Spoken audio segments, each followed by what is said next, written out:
I've got to get some crack, mate.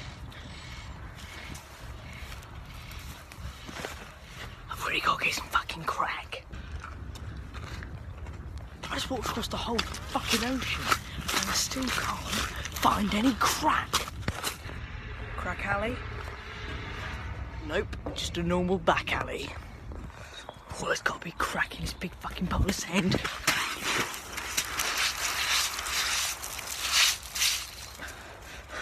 Where's the crack?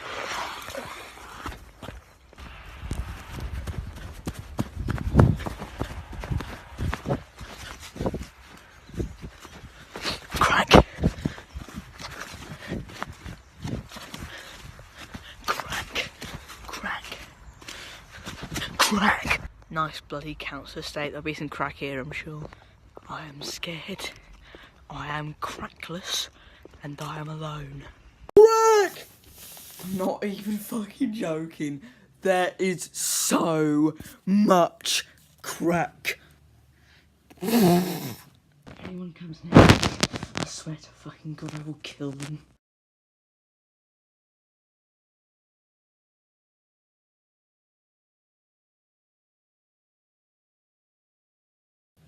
Drugs! What are they? They're magical substances that you put inside your body that make you feel absolutely fucking mental. And you know what? The Beatles love them. My personal favourite drugs are solvent glue and gin. Anyway, let's learn about what drugs the Beatles liked, eh? That sounds like fun and family friendly. Fun for your kids. Here we go. No more holding back. Time for fucking drugs. Well, let's go in chronological order, as time does.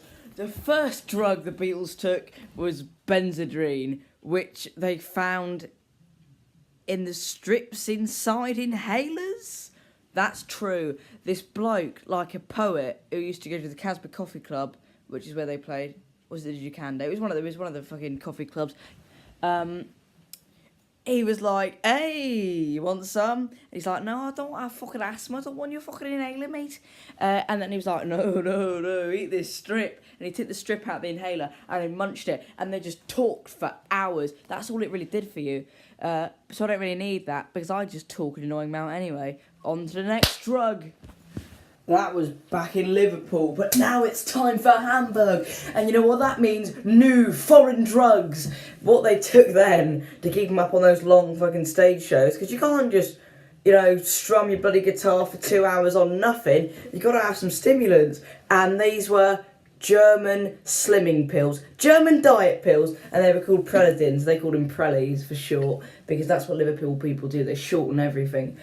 Basically, you have no appetite and you get loads of energy. So basically what that meant is they could stand there, you know, singing fucking rock and roll songs for hours. But the thing is, they dry your mouth out, which means they were drinking all this beer. So they were sozzed off their heads. They weren't eating. They weren't sleeping.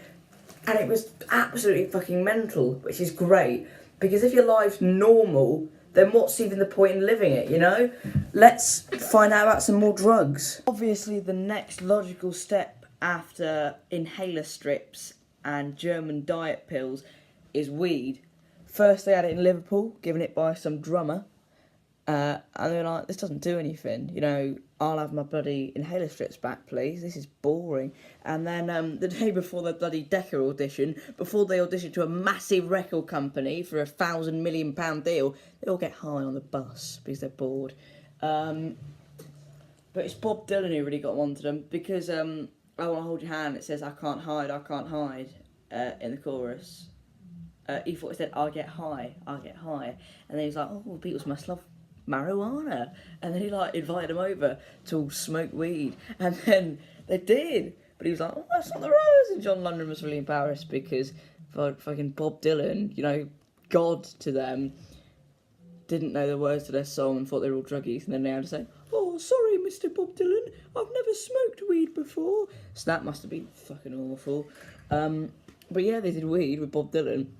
And Brian Epstein had some, and he was saying, oh, I'm so high on the ceiling, and it was hilarious. And then they got really into it. They got addicted to pot. They went everywhere, smoking some dank kush. And then it really fucking started to interact with their lives, because when they were filming Help, they were, you know, going around, and everyone was like, all the actors hated them because they weren't filming the scenes, they weren't serious, they were just going around smoking weed. Even when they met the Queen, they went off and smoked weed in the bathroom before they did.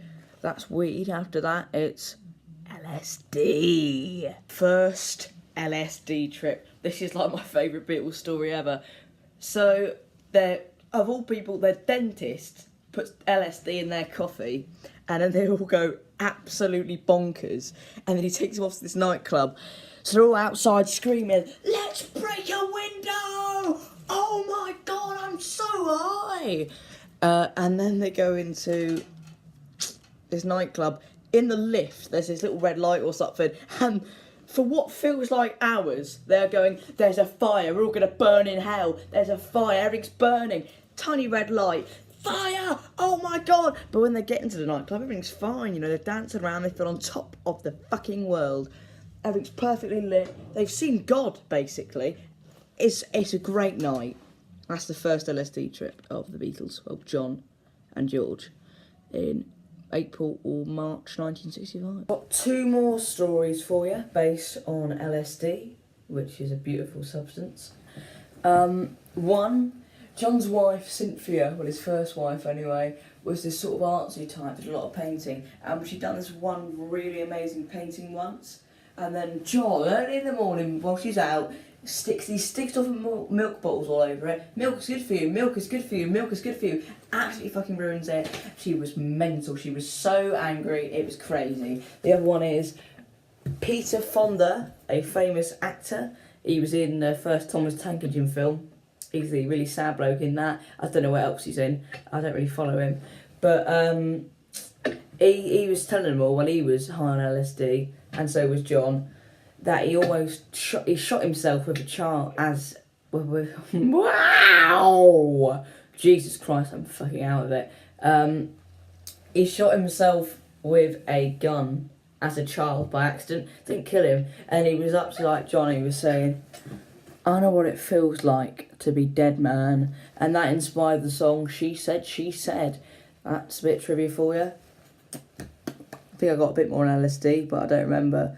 Probably cut this bit out in the edit, but I might not. So if I don't, hello, this next bit is also about LSD. There is way more I could say about LSD because they did a whole fucking lot of it, but I'm going to finish it up with this story about Paul, because Paul was like, "Oh, I don't want to try it, it might be dangerous, guys."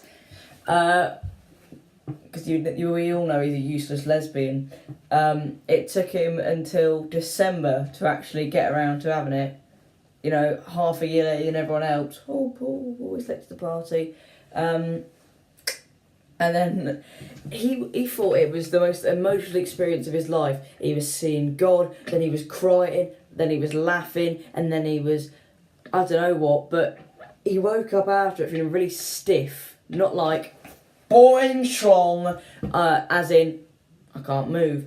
And he'd written on this bit of paper, "There are 7 levels, and neither him nor I nor anyone else knows what that means to this day." Should we move on to cocaine? Set the camera up somewhere.